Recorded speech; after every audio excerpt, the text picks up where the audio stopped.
Les amis, Shabbat Shalom. Shabbat Shalom. Bon, on avance. Merci à tous. Merci pour votre présence.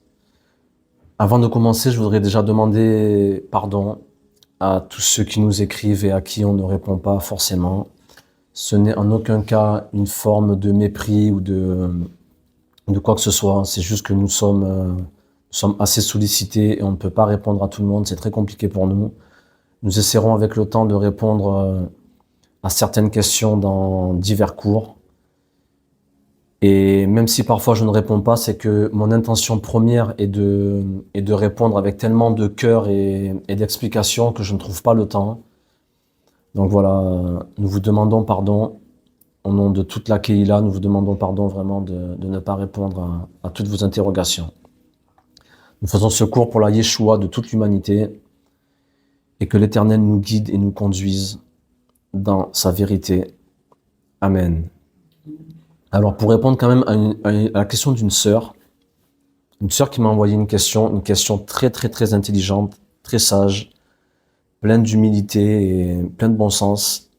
Une sœur qui nous vient du Québec. Donc, je vais prendre juste un extrait du message qu'elle nous a envoyé. Mon âme est importante et je m'efforce de la protéger. C'est Dieu qui me l'a prêtée, elle ne m'appartient pas. Je me sens concerné de m'honorer de cette tâche dans le but de la remettre dans un temps imparti à Dieu lui-même. S'il vous plaît, veuillez m'honorer de votre connaissance sur une question qui concerne votre vidéo. Ma question concerne l'image de la bête et le lien avec la Vaxi Bip Nation. Bon, on doit faire attention aux mots, vous connaissez la censure. Donc, concernant ce problème en lien avec 2019-2020, tout ce que nous avons vécu avec le Covid, etc. Donc, l'image de la bête ou la marque de la bête, c'est un thème qui a fait couler beaucoup d'encre. C'est un thème qui nourrit tous les fantasmes. Qu'est-ce que la marque de la bête? La marque de la bête, vous avez déjà entendu parler. Donc, ce fameux 666... Et même les films Hollywood n'a pas manqué de fantasmer sur cette marque de la bête. Et nous avons vu beaucoup de films païens et même chrétiens parler de la marque de la bête, voilà, de cette marque sur la main, sur le front, comme parfois un tatouage. On voyait parfois même dans les films ces gens avec un code-barre derrière la nuque. Enfin voilà, il y a beaucoup de choses sur la marque de la bête. Et j'ai reçu même plusieurs commentaires où des gens s'inquiétaient. Et vous savez, il y a eu pas mal d'interrogations à propos des injections. Et beaucoup disaient à l'époque que c'était peut-être potentiellement la fameuse marque de la bête. Donc pour commencer, nous allons prendre un texte que nous avons vu la semaine passée dans Révélation ou dévoilement, chapitre 13 et au verset 17. Et je réexplique ce qu'est le dévoilement pour ceux qui n'ont pas compris ou pour ceux qui n'étaient pas là, car quand on dit la révélation, l'Apocalypse, je l'expliquais la semaine passée, mais l'Apocalypse, c'est une révélation. C'est pas comme je le disais, la fin du monde, tout va péter, tout le monde va mourir. C'est pas ça l'Apocalypse. L'Apocalypse, c'est avant tout un dévoilement. C'est-à-dire que un voile va être ôté. Il y a des gens... Oui. Mais du coup, d'accord, mais c'est quand même dans la douleur. La révélation, c'est dans la douleur. C'est dans la douleur. Comme je l'expliquais la semaine passée, la délivrance, les douleurs de l'enfantement, la délivrance se fait dans la douleur. Nous avons les contractions et ce qu'on appelle la Géoula, la délivrance se fait, oui, par des contractions très fortes et très intenses. Et nous voyons que, en fait, ce qu'il faut comprendre, c'est que notre monde, c'est une matrice. Et elle doit enfanter quelque chose. Donc, à l'image de la femme qui est sur le point d'accoucher, nous voyons que les contractions se font de plus en plus proches et de plus en plus intenses. C'est ça la délivrance. Mais, à la fin, pour ceux qui ont donné leur cœur au Seigneur, ce n'est plus une souffrance, mais c'est un cri de joie en fait au final. Donc c'est ça le dévoilement. C'est ça l'Apocalypse. Et vous devez savoir, comme je l'ai déjà dit, pour ceux qui me disaient que l'Apocalypse, moi je disais qu'en fait c'est un voile de mensonge qui va être retiré. Et il faut savoir que c'est réellement un voile de mensonge qui sera retiré. Réellement. Vous devez savoir que notre monde, c'est ce que l'on appelle Alma Deshikra. C'est un monde de mensonges. Donc quand on dit dévoilement, le voile qui ment, le dévoilement, c'est-à-dire qu'un voile de mensonge va être ôté. Et pour ceux qui ne comprennent pas, parce que ça j'aimerais le dire aussi, il y a des gens qui malheureusement font un étalage de leur ignorance. Et je trouve ça bien dommage. Dévoilement chapitre 13 au verset 17. Afin que personne ne pût acheter ni vendre sans avoir la marque, le nom de la bête ou le nombre de son nom.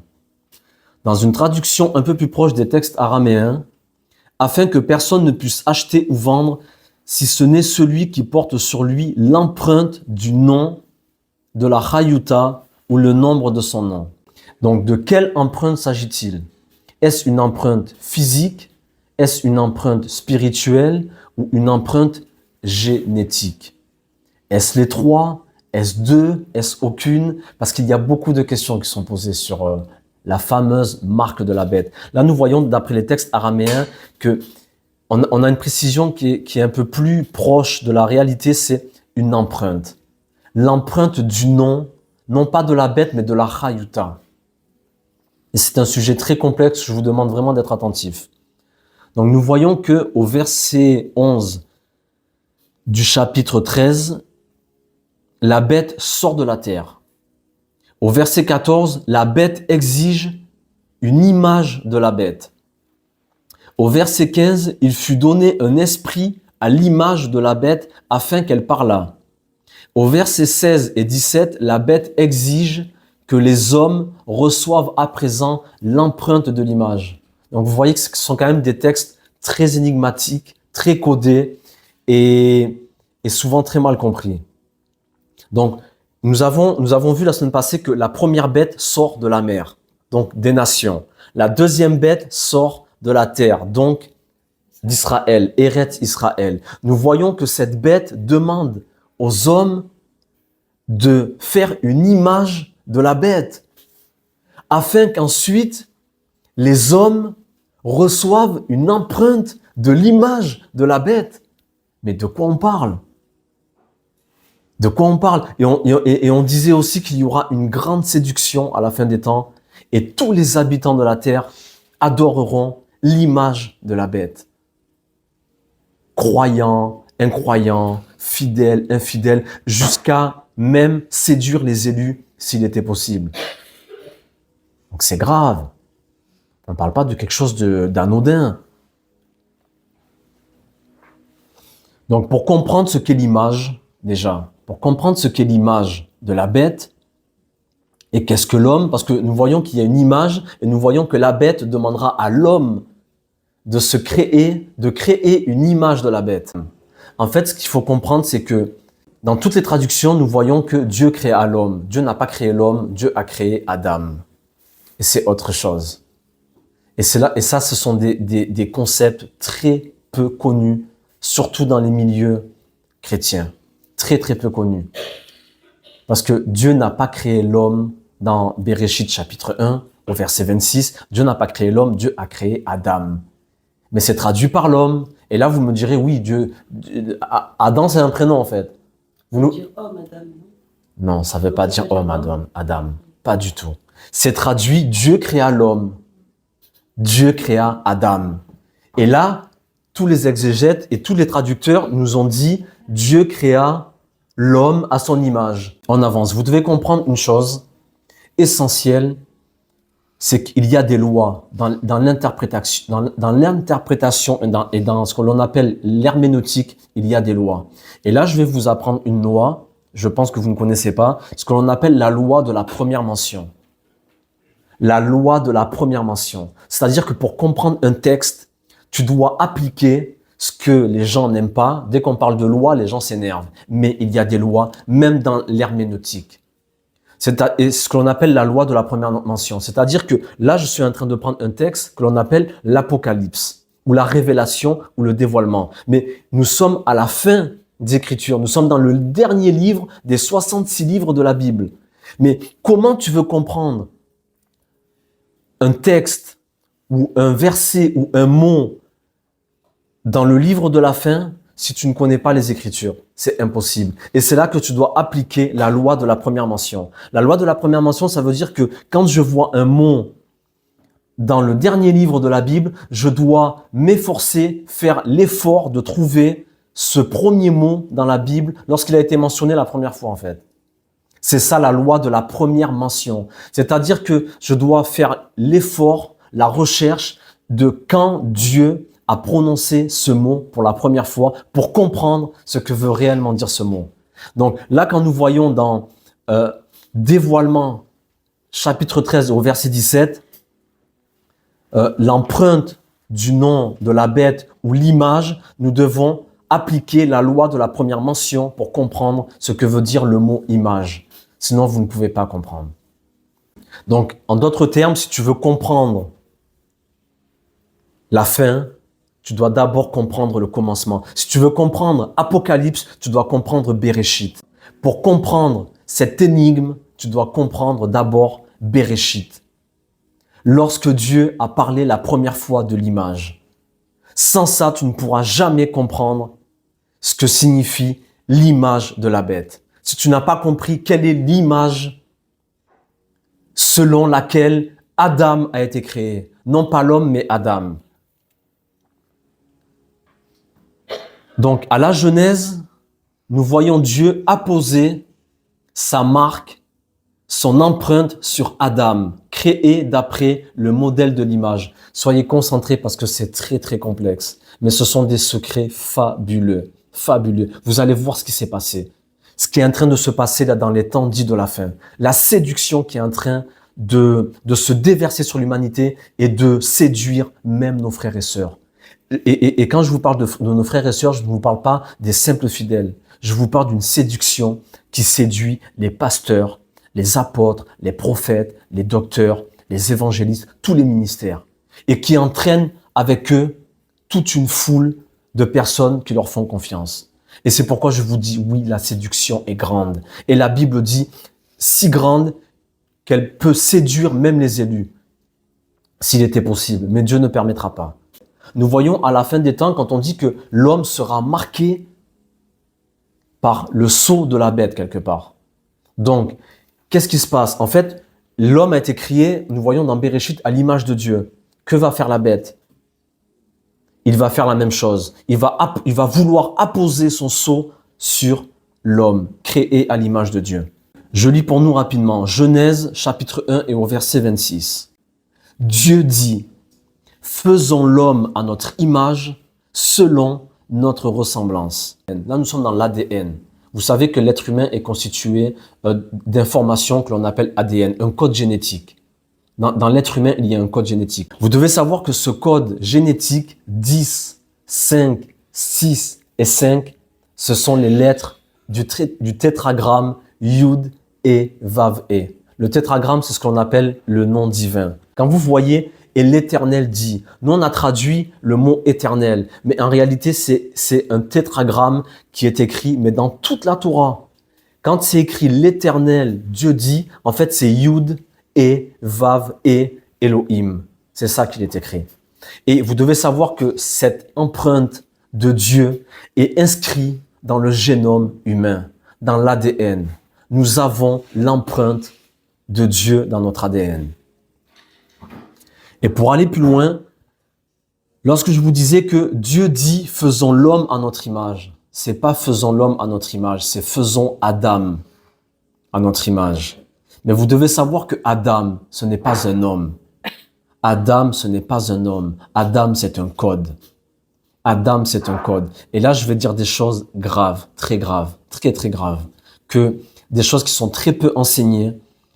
Et vous devez savoir que Adam, avant d'être un homme constitué de membres et que l'on voit se mouvoir sur la terre des hommes, Adam, c'est un code. Yud, Ke, Vav, Ke égale 26. Ça, c'est ce qu'on appelle les valeurs numériques. Mais vous devez savoir que dans ce que l'on appelle les valeurs pleines, Yud, Ke, Vav, Ke est aussi égal à 45. Donc, c'est égal à 26, mais aussi à 45. Quand on prend la valeur pleine des 4 lettres, donc Yod et Vav et, Yod et Vav et, dans une lecture simple, c'est 26. Dans une lecture développée, quand nous prenons une valeur pleine, donc chaque lettre, de chaque lettre, si vous voulez, nous arrivons à un total de 45. C'est pour ça que je vous dis, les gens qui disent qu'ils ne croient pas en Dieu, mais je vous dis, c'est juste un étalage de l'ignorance de l'homme. Et les gens se vantent parfois d'étaler leur ignorance. C'est ça qu'il est dit qu'on est fait à son image. On a les mêmes codes du coup. Nous sommes créés, mais c'est pas l'homme qui est créé à l'image de Dieu, c'est Adam. Adam. Mais nous allons en parler. Vous allez comprendre après, vous allez comprendre. Vous allez comprendre. Donc Adam égale 45. Yud Ke Vav Ke égale 45. Nous avons vu que dans l'ADN, il y a aussi la valeur numérique de 26, Yod et Vav Ke en calcul simple. 45 égale aussi Adam. Adam, c'est quoi? Adam, ça ressemble à Adam. Adam. Adam, c'est rouge. Rouge. Vous savez que l'Adam, c'est celui qu'on appelle aussi le glébeux, celui qui est sorti de la terre rouge. C'est ça, Adam. Adam, c'est Adam, c'est rouge. C'est l'homme tiré de la poussière de la terre. Mais 45, c'est aussi valeur numérique Géoula. La Géoula, c'est la rédemption. Quand on parlait tout à l'heure de la fin des temps, de la délivrance, c'est la rédemption. Donc, vous devez savoir que dans Adam est inscrit en lui aussi la Géoula, la rédemption. Donc, la rédemption ne peut venir que de l'Adam. Bon, ce sont tous des codes, mais vous allez comprendre. Et vous devez savoir que dans Genèse chapitre 1 et au verset 26, en réalité, il n'est pas dit, comme je disais précédemment, il n'est pas dit faisons l'homme à notre image, selon notre ressemblance, mais il est dit en hébreu, Vayomer Elohim, Naase Adam, Betsalmenu Kidmutenu. Et je sais que parfois les gens, ils veulent de la simplicité, mais je m'excuse de le répéter, notre monde n'est pas simple. Ce qui vient là et ce qui se passe, ce n'est pas simple. Et je suis obligé d'entrer un peu dans les profondeurs, dans les codes, parce que la Torah, c'est un code. C'est un code. Mais c'est un code qui a été donné à Adam et à sa descendance. Et vous remarquerez une chose, une parenthèse que je referme. Yeshua, Jésus. Nous le voyons dans tous les évangiles. Que disait Jésus souvent à ses contemporains? Il disait, je suis le Fils de l'homme. Le Fils de l'homme est venu pour. Mais il ne disait pas, je suis le Fils de l'homme en réalité. Il disait, je suis un Ben Adam. Je suis le fils d'Adam. Voici ce qu'est venu faire le fils d'Adam et non pas le fils de l'homme. Et Yeshua, il se présentait toujours comme étant le Ben Adam. Pourquoi? Pourquoi tu viens? C'est comme si moi, là, demain, je vais voir, je vais voir des frères, des sœurs, des amis, je vais à la mairie, là, à la commune. Bonjour, je suis le Ben Adam. Qu'est-ce que ça veut dire? Qu'il vient d'Adam, mais qu'il vient d'une espèce, ça ne plaît pas, mais c'est une réalité, qu'il vient d'une race ayant été génétiquement codée avec une information particulière, très particulière. Un Ben Adam, car Dieu n'a pas créé l'homme dans Genèse chapitre 1 au verset 26, et je ne suis pas en train de dire que Dieu n'a pas créé des hommes. Dieu a créé des hommes, mais au chapitre 1 et au verset 26, Dieu n'a pas créé l'homme. Il a créé Adam. Et pourquoi je vous parle de tout ça? Parce que nous voyons que la bête, dans Apocalypse chapitre 13 et au verset 17, demandera à l'homme de créer, de se faire une image de la bête. Et comme je vous disais précédemment, vous ne pouvez pas comprendre l'image de la bête si vous ne comprenez pas l'image de Dieu. Et l'homme a été créé Betselem Elohim, à l'image de Dieu. Mais en réalité, il n'a pas été créé à l'image de Dieu. Vous allez voir. Mais pour ça, il faut étudier les textes en hébreu pour comprendre. C'est pourquoi je ne vous dis pas que les traductions en français soit fausse ou mauvaise. Comme je le dis souvent, elle nous donne l'essentiel. Si tu veux accéder au salut, au Rabbi Yeshua, tout le monde a accès. Mais pour comprendre et pour ne pas se laisser induire en erreur et pour ne pas prendre part à la séduction qui vient, il faut être enseigné. Et c'est pourquoi la Bible déclare aussi « Mon peuple périt faute de connaissance ». Donc la seule traduction possible de ce verset devient « Faisons l'homme avec le tselem », avec l'image de Dieu, et non pas à l'image de Dieu. Dans toutes les traductions, dans le monde entier, vous verrez écrit « Dieu dit ». Faisons l'homme à notre image et à notre ressemblance. Donc, on a l'impression que Dieu dit faisons l'homme à notre image, à mon image, mais non. Dans les vrais textes, c'est subtil, mais dans les vrais textes, il est écrit faisons l'homme avec le tselem, avec l'image de Dieu. Avec le code de Dieu à l'intérieur de la On va y arriver, on va y arriver. Eh oui, c'est ça. On va y arriver. Donc, en fait, faisons l'homme avec l'image de Dieu et qu'il ressemble non pas à Dieu, mais à l'image de Dieu. Je sais que c'est complexe, mais vous allez voir ce qui se passe. Et vous devez savoir que, comme ça, nous le savons que à Satan, le dragon ou la bête, ce n'est pas un créateur. Dieu seul est créateur. Et l'homme créé à l'image de Dieu est aussi un créateur. Dans le sens où lorsque je parle, je crée, lorsque je fais, je crée, etc. L'homme a été créé à l'image de Dieu, il est aussi un créateur, à l'image de Dieu. Et à Satan, le dragon ou la bête, ou la Chayuta, lui n'est pas un créateur à Satan. Il n'est pas un créateur, donc il ne peut pas lui créer l'homme. Mais comme on dit, lui, il est un contrefacteur. Il imite ce que fait Dieu pour recevoir l'adoration des hommes. Nous savons que l'adoration n'est due qu'à l'Éternel. Mais lui, à Satan, il veut l'adoration. Que fait-il? C'est pour ça que je vous dis que il faut comprendre Bereshit pour comprendre Apocalypse. Si tu ne comprends pas Bereshit, tu ne peux pas comprendre Apocalypse. Tu ne peux pas comprendre quelle est cette image. Tu ne peux pas comprendre qu'est-ce que Satan est en train de faire. Pourquoi une bête sort de la mer, une autre bête sort de la terre. Pourquoi les hommes doivent faire une image de la bête. Et pourquoi ces hommes-là doivent recevoir après l'empreinte du nom de la Chayuta, une marque de la bête. C'est complexe. Mais vous allez voir. C'est fabuleux. C'est fabuleux, mais c'est aussi dangereux et pervers.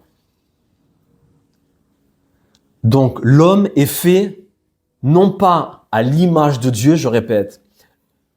Pas l'homme, Adam. Adam n'est pas fait à l'image de Dieu, il est fait avec l'image de Dieu. Et ça change tout. Dans Colossiens 1,15, il est écrit qu'il est l'image visible du Dieu invisible. Donc, en fait, même quand on dit que Dieu a créé Adam, non pas à son image, mais d'après l'image de lui-même, en réalité, il nous parle du Rabbi Yeshua. Il a créé Adam selon le modèle de l'image qu'il est lui-même. Un architecte, lorsqu'un architecte crée une maison, que fait-il? Il dessine un plan. Donc, il fait une image de la maison. Ensuite, il crée la maison d'après l'image de la maison. Mais, c'est-à-dire que l'architecte a un projet dans sa tête. Il a un plan. Et il va créer d'abord, non pas la maison, à son image. Il ne peut pas en réalité. Il va créer ce que l'on appelle une image de ce qu'il veut. Il va créer le plan de la maison. Ensuite, la maison sera créée en fonction de l'image. Je sais que c'est complexe. Je le sais que c'est complexe. Que ça, c'est des notions que moi, j'ai étudiées pendant des années. C'est très complexe. Et j'essaie de condenser tout ça dans un cours d'1 heure, 1h30 pour vous expliquer ce qui se passe là à la fin des temps. Donc, vous comprenez bien que c'est très, très complexe. Donc, Dieu a créé Adam d'après un modèle, d'après une image. Donc Dieu a d'abord créé une image, ensuite il a créé Adam d'après cette image. Donc, il a créé Yeshua avant Adam. Oui, il a créé Yeshua avant. Mais c'est pas il a créé Yeshua, il n'a pas créé Yeshua, il a créé une image. C'est pour ça que tout ça, ce sont des codes. Yeshua, c'est pas l'image, et l'image, ce n'est pas Yeshua. Dieu a créé une image. Il a créé un tselem. Ensuite, il a créé Adam d'après ce tselem. Mais moi, pourquoi je vous explique pas ça pour vous parler de Yeshua et de Adam. Je vous parle de tout ça pour comprendre ce que la bête est en train de faire avec l'humanité. C'est de ça qu'on parle. Donc, je reprends. Donc, vous devez comprendre que Dieu a donc créé une image, mais il n'a pas créé une image sur la terre. Il a créé une image dans le monde spirituel. Il a créé une image dans le monde spirituel. Vous comprenez? Et d'après cette image qui est une image spirituelle ou un concept ou un plan, c'est un plan de l'architecte. Dieu, c'est l'architecte. Il a créé un plan pour faire la maison. Donc, il a créé là-haut, dans le monde spirituel, il a créé une image. Et il a créé ensuite Adam d'après cette image. D'accord? Comprenez bien ça pour comprendre ce qui est en train de se passer là dans la fin des temps. Vraiment. Dieu a créé une image. Et ensuite, il a créé Adam, qui est un code d'après cette image. Pour comprendre ce que j'expliquais lors de la partie 2, le dragon, le tanin, le dragon, la bête, la Hayuta, et le Navi à Sheker, le faux prophète. Cette trinité impie. Concernant la Hayuta, nous avions vu la semaine passée que concernant la Hayuta qui attire les croyants vers des paradis artificiels. Vous vous souvenez de ça? Cette bête, elle a la capacité d'attirer les croyants vers des paradis artificiels. Et nous l'avons vu là avec les élections, avec tout ce qui se passe là, Donald Trump, Jared Kushner, Elon Musk, etc., etc. Et moi, j'ai reçu même des messages encore, l'antéchrist, c'est Jared Kushner. L'antéchrist, c'est Donald Trump. L'antéchrist, c'est ceci, cela.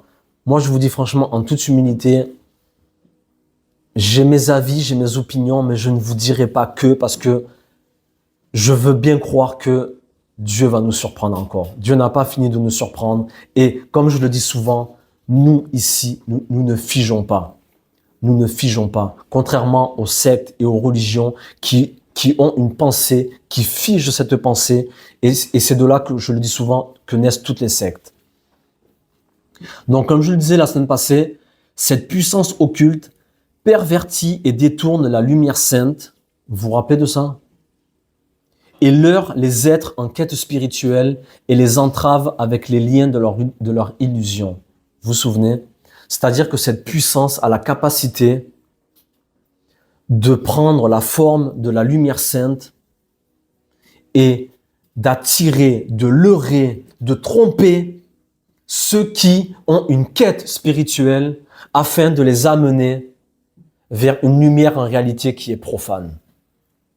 Vous comprenez la séduction? Comment c'est profond, subtil et fin. Et que si tu n'es pas aguerri, si tu n'es pas enseignable, si tu n'es pas humble, tu te laisseras séduire à coup sûr. À coup sûr.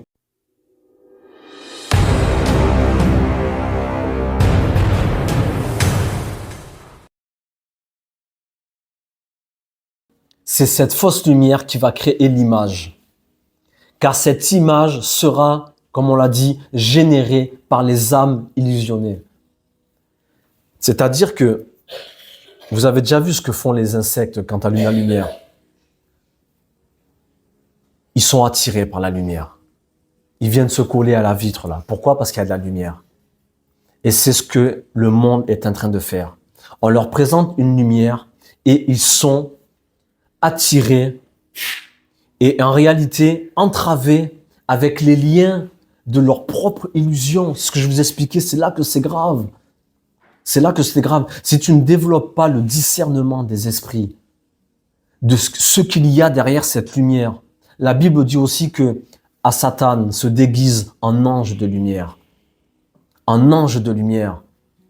Donc, attention à tout ce qui brille. Et nous le savons que tout ce qui brille n'est pas de l'or.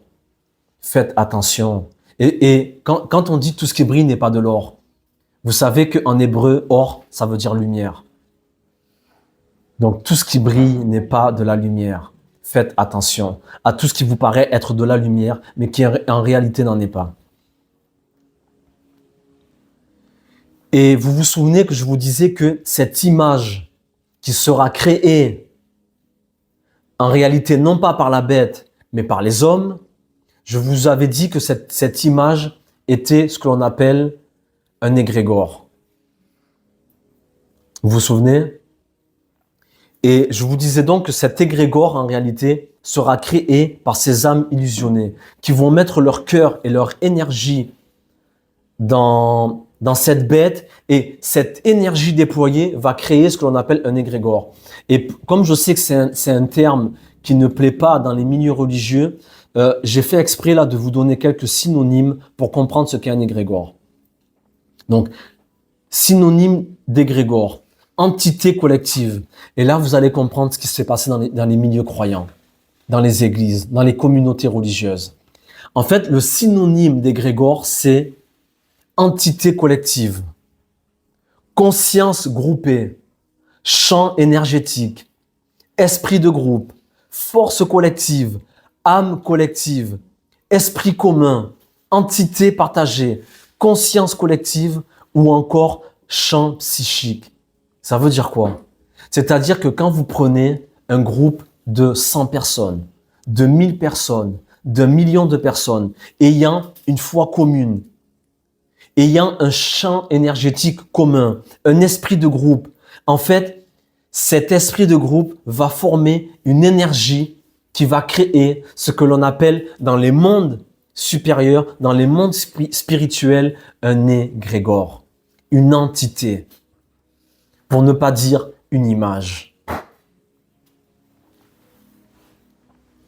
Et pour ceux qui me diraient, parce que c'est vrai que les gens n'aiment pas ces mots, parce que ce sont des mots, comme je le disais la semaine passée, qui sont employés souvent dans les langages ésotériques, dans les cercles ésotériques et mystiques. Et les gens de suite, en fait, qu'est-ce qui se passe souvent dans les religions où les gens ont été, je vous le dis, endoctrinés? Tu vas dire le mot égrégore, mais comme c'est un mot qui n'est pas écrit dans la Bible, de suite, vous allez voir une pluie s'abattre sur vous, d'insultes, de rejets. Ça y est, c'est un mystique, il est dans les loges, voilà. Parce que tu as dit un mot égrégore, parce que tu vas dire le mot karma. Comme ce sont des mots qui ne sont pas écrits dans la Bible, mais en réalité, je vous dis les amis, qui sont écrits dans la Bible. Sauf que vous ne savez pas lire la Bible. Pour la plupart des gens, en réalité, ils ne savent pas lire la Bible. Parce qu'ils ne comprennent pas les codes. Mais donc là, quand moi je dis le mot égrégore, les gens s'offusquent. Ah, ça y est, vous voyez, c'est un mystique. C'est pas écrit égrégore dans la Bible.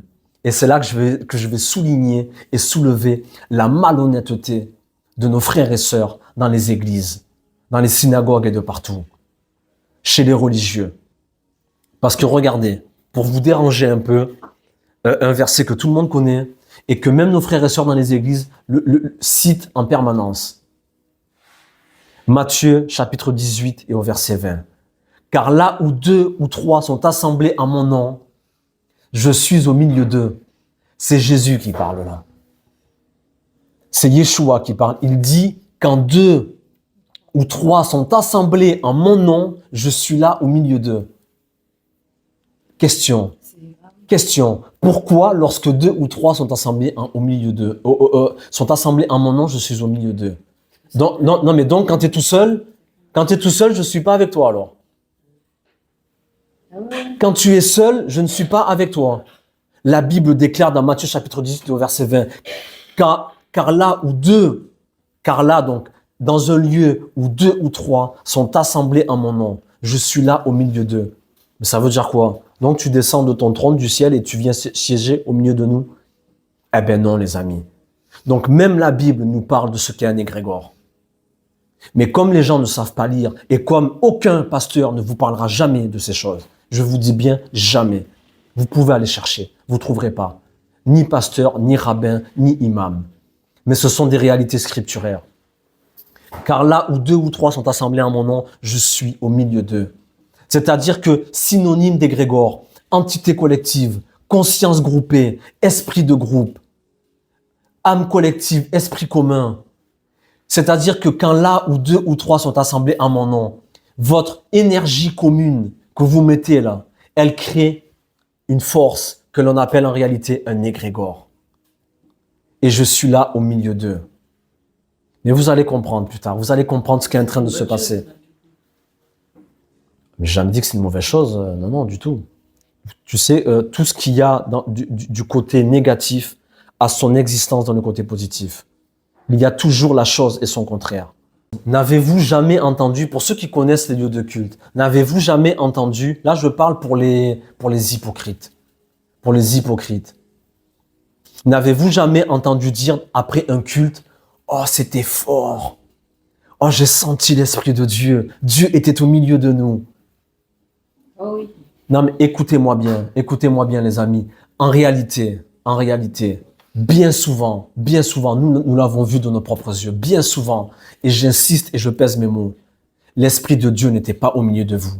Ce que je vous avais ressenti, c'est cet égrégore qui a été créé par l'esprit collectif, par ce champ énergétique qui a été libéré parce que des personnes ont fait de la louange, pour ne pas dire un concert. Donc, ça crée des émotions, ça crée des ressentis. Les gens se mettent à prier, les gens se réunissent dans un lieu, dans une salle, dans un esprit commun. Cet esprit commun-là. Et c'est là que je vous dis, les gens se laissent séduire et tromper parce qu'ils ont ressenti des choses. Et nous avons vu, nous, les gens dans les communautés. Ouh! Non, les amis, je vous dis la vérité. Pourquoi? Et ces gens-là, ils tombent par terre. Ils ressentent des choses, ils vivent des choses et ils te disent, Dieu était parmi nous. Écoutez-moi bien, frères et sœurs. Un égrégore était parmi vous. Un égrégore était au milieu de vous. Et cet égrégore, c'est l'égrégore que vous avez créé par vos mauvaises interprétations de ce qu'est Dieu et par vos illusions.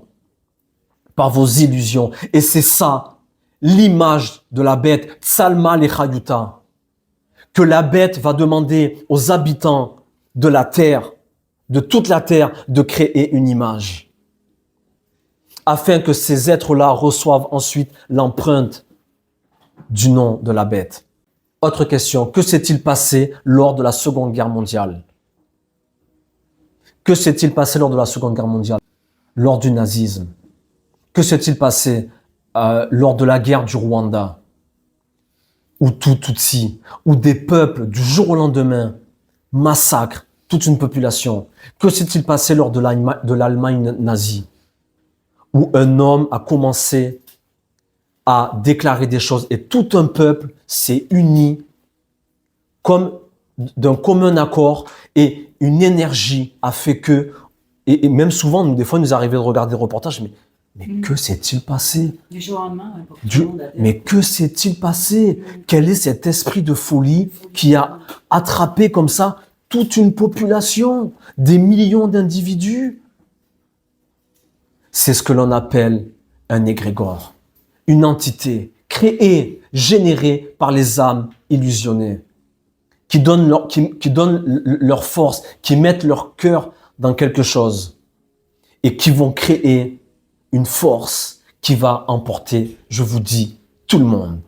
Tout le monde. Et ne crois pas, toi qui m'écoutes, en présentiel ou en virtuel, ne crois pas être à l'abri. Tu peux t'appeler pasteur sur ta page, tu peux t'appeler prophète, tu peux t'appeler homme de Dieu, tu peux t'appeler grand serviteur, tu peux t'appeler chrétien ceci, juif cela, musulman cela, faire tes prières comme tu veux. Si tu n'as pas le discernement des esprits, si tu n'es pas éclairé quant à ces choses, si tu n'es pas enseigné ou enseignable quant au code de ce qu'est Adam, de comment Adam a été créé avec le tselem de, tu te laisseras égarer et séduire.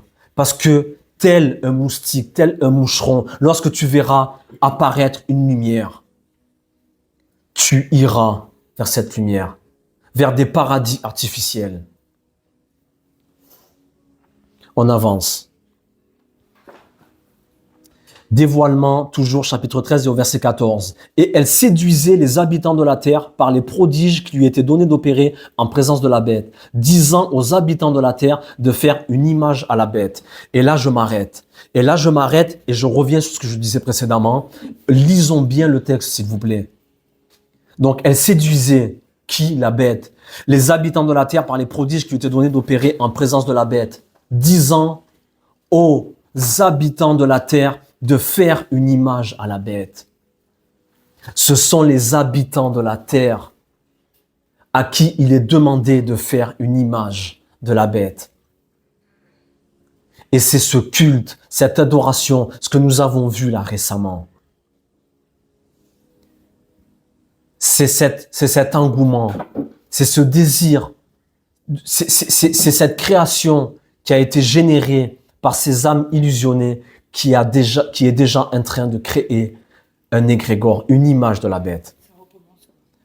Ça recommence. Là, c'est mondial. C'est mondial. C'est pour ça qu'on dit que c'est la pire. C'est la grande séduction des temps de la fin. C'est la pire guerre, la dernière. Parce que c'est mondial. Nous voyons dans tous ces textes, c'est très très complexe, mais nous voyons que il est demandé non, il est même pas demandé, il est exigé aux habitants de la terre par une séduction de créer une image de la bête. Et nous voyons qu'après, un esprit va animer l'image de la bête, afin que cette bête parlât et séduisit toute la terre, et qu'elle exigea ensuite l'empreinte sur tous les habitants de la terre. Donc, qu'est-ce que ça veut dire?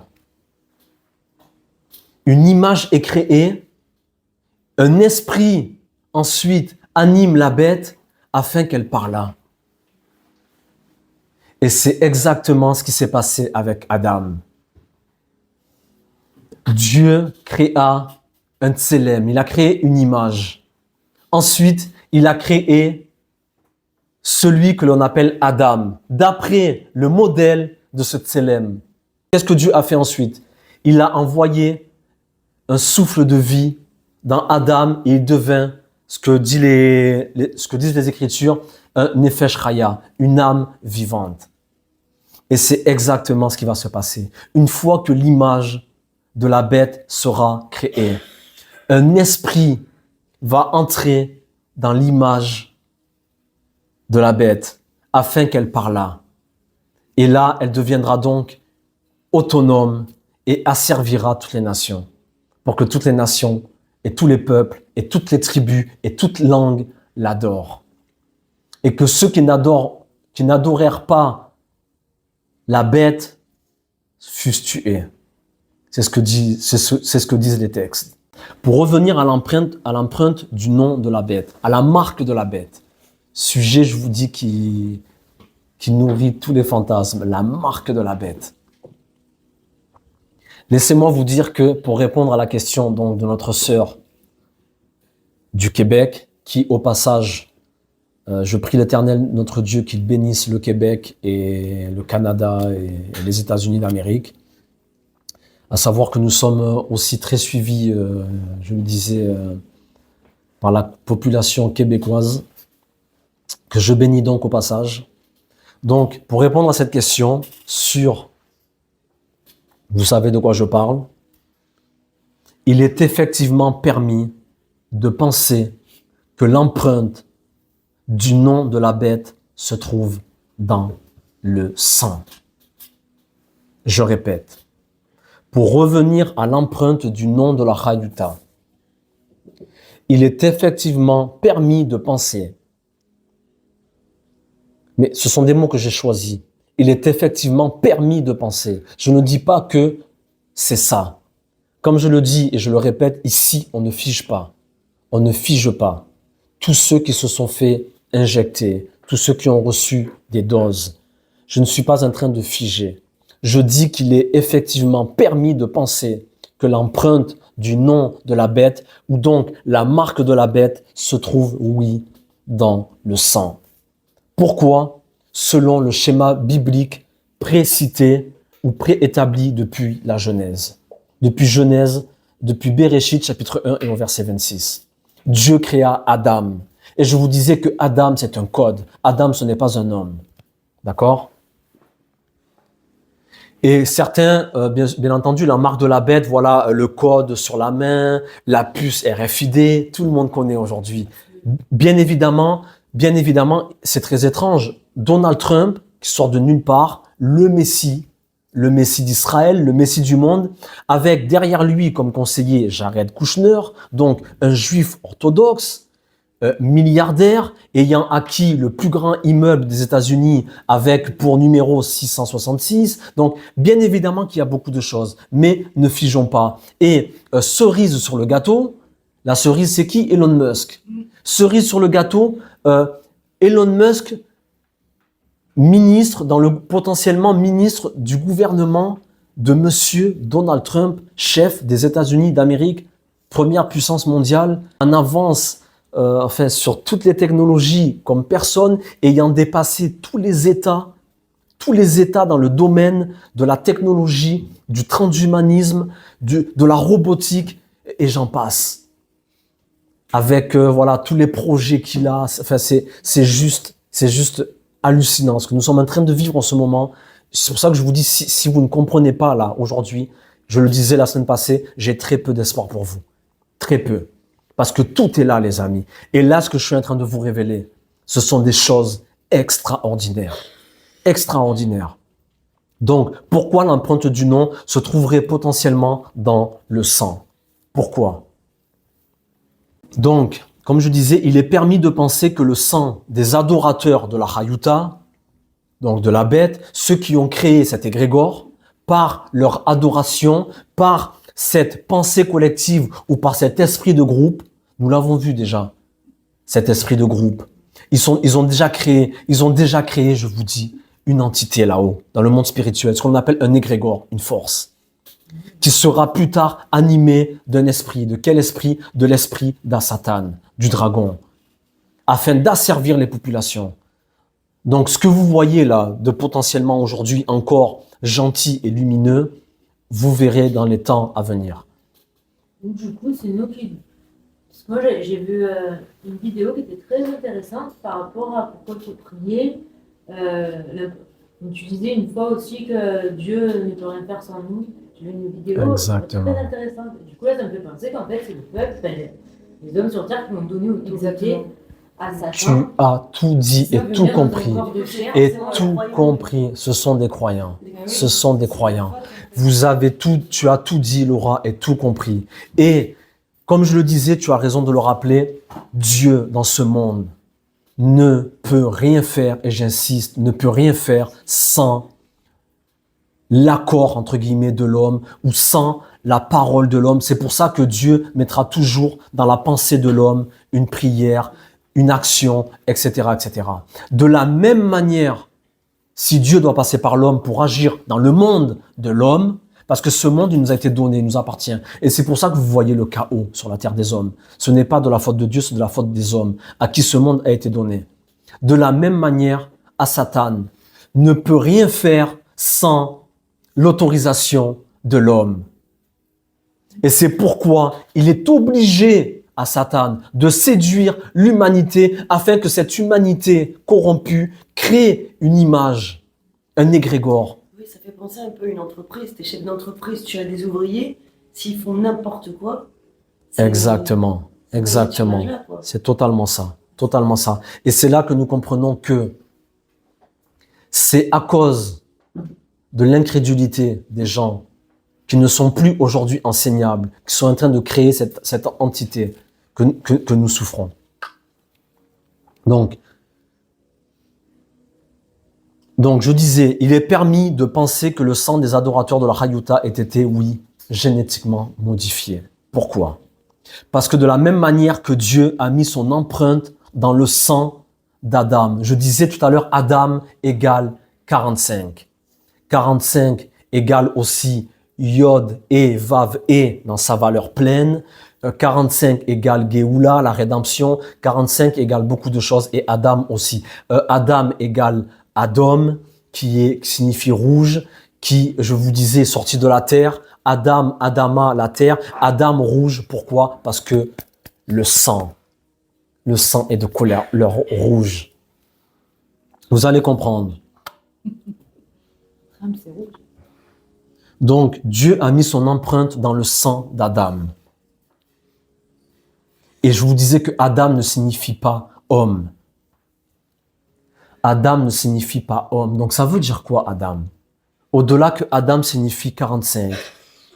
Et pourquoi je vous dis que dans Adam, Adam c'est 45, Adam signifie donc la même valeur que Yod et Vav et le tétragramme. Mais on le voit où ça? Ben, on le voit, les amis, dans le sang. Dans le sang de l'homme.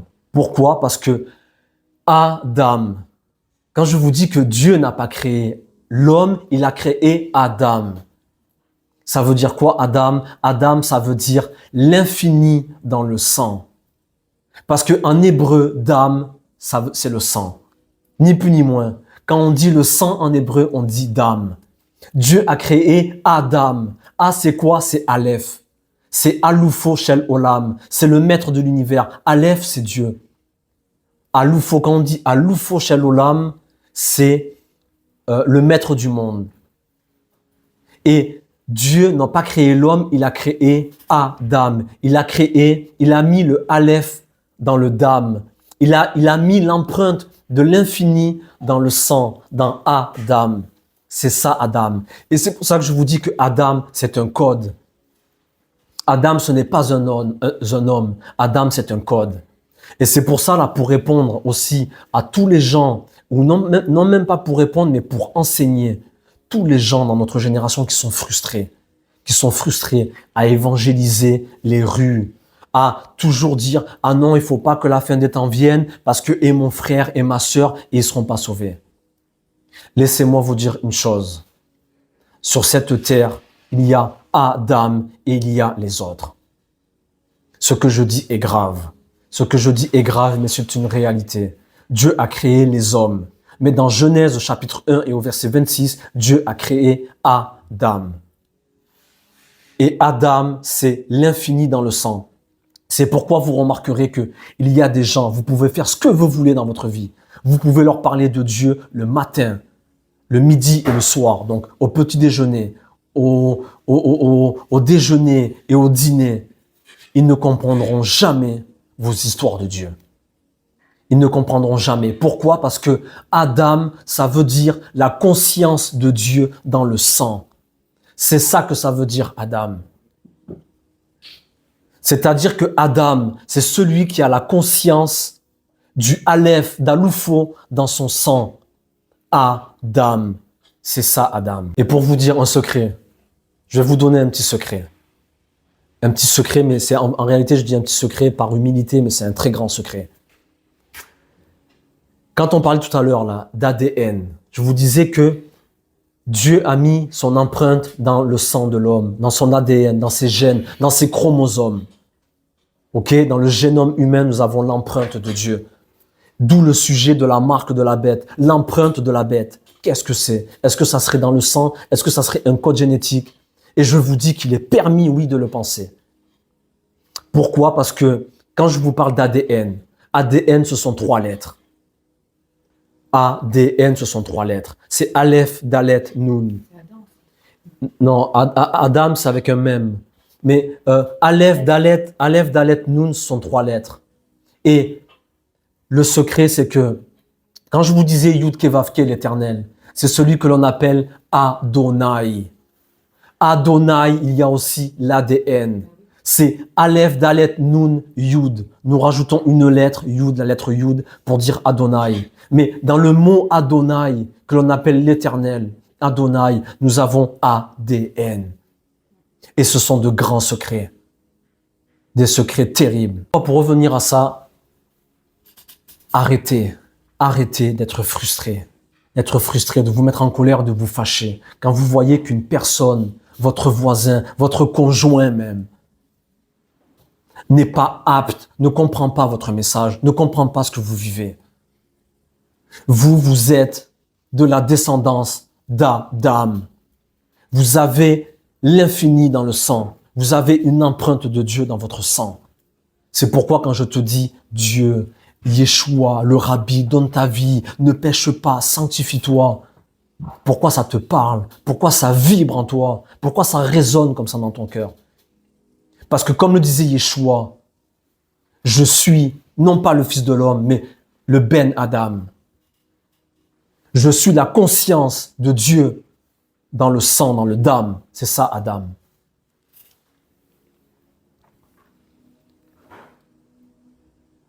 Autrement dit, on pourrait supposer que ce n'est pas un problème de marque physique qui nous empêcherait d'acheter ou de vendre.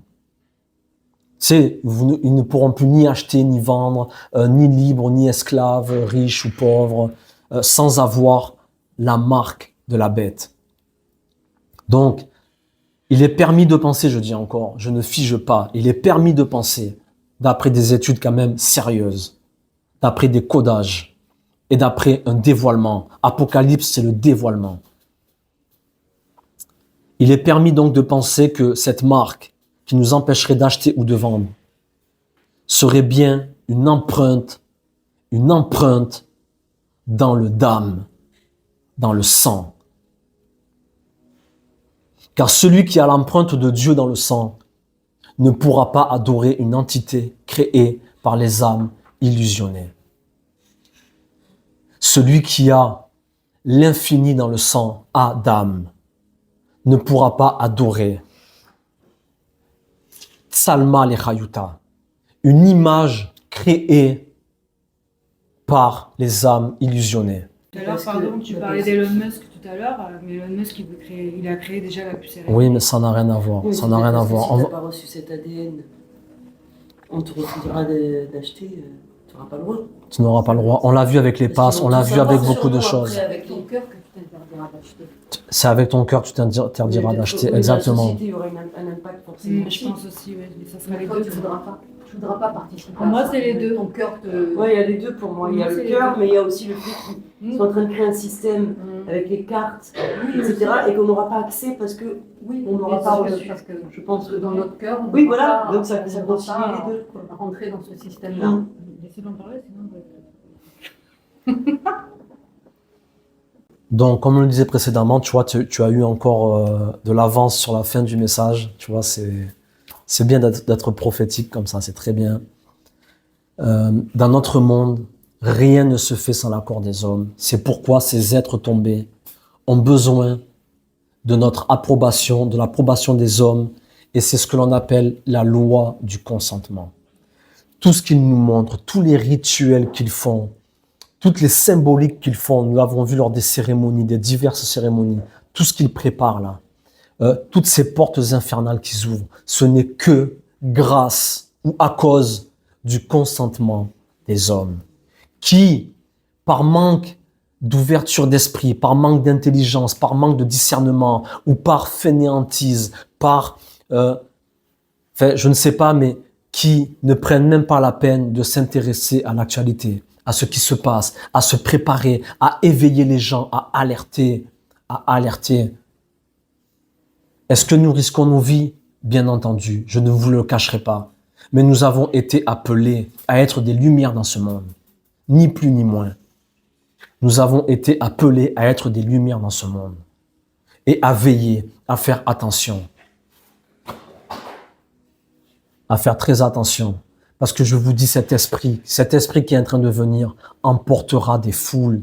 Et là, vous allez peut-être me poser une question, mais toutes ces personnes-là, du coup, qui croient en Dieu, qui sont dans les églises, qui chantent Alléluia, mais tous ces gens-là, alors, si ils proclament Dieu, si ils annoncent Dieu, si même ils vont évangéliser dans les rues, donc ces gens, ils sont créés selon le modèle, selon l'image d'eux, et ils sont donc des Adam, des Bné Adam. Eh ben non, les amis, non. Pourquoi? Parce qu'il faut savoir une chose. Beaucoup se sont convertis, non pas par sincérité, mais déjà d'une, par peur de l'enfer. Beaucoup au milieu de nous se sont convertis et ont donné leur vie à Dieu juste parce qu'on leur a parlé de l'enfer. Donc, ils ont eu peur de l'enfer et... Quelque part, c'est qu'ils y croient. Oui, ils y Il y croient. en a qui, tu peux pas d'un peu dans la... Bien sûr. Non, moi je te parle de ceux qui sont dans les églises. Je te parle pas des autres. Ça, donc quelque part, c'est qu'ils reconnaissent quand même qu'il y a un Dieu. Mais, mais la mouche, elle reconnaît qu'il y a un Dieu. Est-ce que c'est Adam? Non. Tu crois qu'un cheval, là, il reconnaît pas la puissance de Dieu, la suprématie de l'Éternel? Toute créature, toute création, les arbres, les plantes reconnaissent la suprématie de l'Éternel. Mais elles ne sont pas Adam. Elles ne sont pas Adam. Elles n'ont pas la même inscription que nous dans le sang. Elles ne sont pas appelées à faire les mêmes choses que nous. C'est comme ça. Et vous devez savoir, donc comme je disais, il y a ceux qui se sont convertis par peur. Il y a ceux qui sont rentrés, comme je l'ai entendu encore il n'y a pas longtemps, pour vous un témoignage rapide, des gens qui vont des fois dans des lieux de culte et ils se sentent bien, ils ressentent quelque chose, une force. Mais ça, c'est quoi ça? Ce sont ces égrégores, ces entités qui sont au-dessus de chaque lieu où la spiritualité est mentionnée, où des prières sont évoquées, où l'on allume des cierges, des bougies. Forcément, automatiquement, des entités, des énergies sont créées. Tu rentres dans ce lieu, tu sens quelque chose. Donc, tu ne pourras jamais dire que tu es sorti de ce lieu et que tu n'as pas ressenti quelque chose. Ça, c'est ce que l'on appelle du vécu, ce que l'on appelle des émotions. Mais ce sont des leurres. Ce sont des leurres visant à attirer et à entraver les gens dans quoi? Dans les liens de leur illusion, dans les liens de leurs idéaux. C'est là que c'est subtil et c'est là que c'est dangereux, très dangereux. Et beaucoup de ces gens-là se sont convertis et ont donné leur vie au Seigneur. Sur quoi? Sur une émotion. Et ici, les amis, vous remarquerez, il n'y a pas d'émotion. Il n'y a pas d'émotion. Ceux qui donnent leur vie ici, ceux qui se convertissent au Seigneur, c'est parce qu'ils sont enseignés, c'est parce qu'ils sont convaincus, c'est parce que ça résonne, ça vibre en eux. Est-ce que je dis que la louange est mauvaise? Est-ce que je dis que la bonne ambiance est mauvaise? Non. Mais s'il n'y a que ça, laissez-moi vous dire, on vous a séduit. Je connais, moi, des hommes de Dieu, de vrais hommes de Dieu, qui font, oui, des concerts, qui ont de la joie, qui transmettent de bonnes choses, mais qui, après, enseignent avec rigueur, enseignent avec autorité. Mais si vous êtes dans des lieux de culte où il n'y a que le bien-être, où il n'y a que l'adoration, où il n'y a que la louange, où il n'y a que je t'aime, Jésus t'aime, tout le monde s'aime, l'amour et l'amour et l'amour, on t'a séduit. On t'a séduit. Donc tu t'es converti sur une émotion. Et j'aimerais pour finir nous rappeler un verset, Matthieu chapitre 24 au verset 37, et c'est le Rabbi qui parle. Ce qui arriva du temps de Noé, de Noach, le déluge, arrivera de même à l'avènement du Fils de l'homme.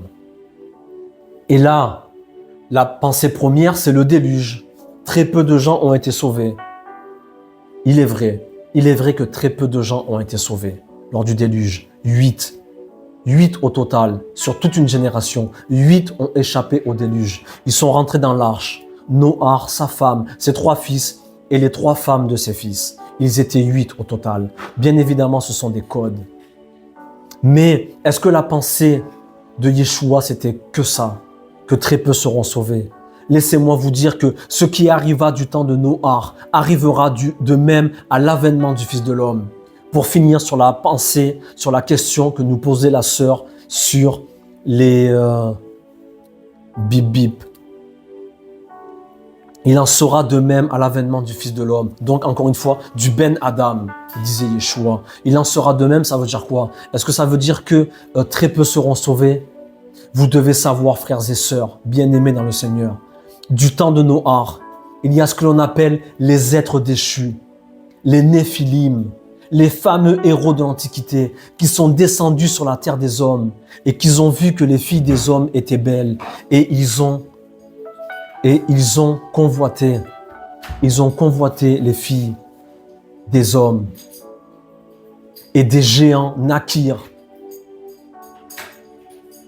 de cette union entre les êtres tombés, les Néphilim et les filles des hommes, ce que l'on appelle les géants. Les géants. Donc, Donc, nous avons affaire là à une race, à des races hybrides. À des races hybrides. Les fameux héros de l'Antiquité, lisez les textes, lisez les Écritures. Il y avait des géants sur la terre des hommes du temps de Noach. Et il a été retrouvé dans l'archéologie, dans beaucoup des ossements de 4 mètres, 5 mètres de haut. Même en Israël, sur les terres là-bas, des ossements gigantesques d'êtres humains. D'où viennent ces ossements? Yeshua dit dans Matthieu 24, chapitre 37, mais ce sont des codages. Il en sera de même à l'avènement du Fils de l'homme. Et comme je le disais, est-ce que c'est juste qu'il y en aura très peu qui seront sauvés? Non. Yeshua voulait aussi dire que il en sera de même. À l'époque de Noé, de même qu'il y avait des races hybrides. Il en sera de même à l'avènement du Fils de l'homme, du Ben Adam. Il y aura des êtres mélangés à d'autres, mais génétiquement modifiés. Génétiquement modifiés. Et c'est pourquoi on parle aujourd'hui de transhumanisme. De transhumanisme. Avec un homme, Elon Musk, qui est à la tête de toutes les dernières technologies dans le gouvernement Trump. Il en sera de même à l'avènement du Fils de l'homme, où oui, très peu seront sauvés, mais vous aurez aussi affaire à tout un mélange, des races hybrides mélangées, génétiquement modifiées. Que le Seigneur vous bénisse, qu'il vous accorde sa paix, sa joie. Merci. Merci en avance, Bezrat Hashem. Que notre Dieu vous bénisse, qu'il vous encourage, qu'il vous fortifie dans tous vos projets, qu'il vous accorde le discernement en ces temps difficiles. Shalom.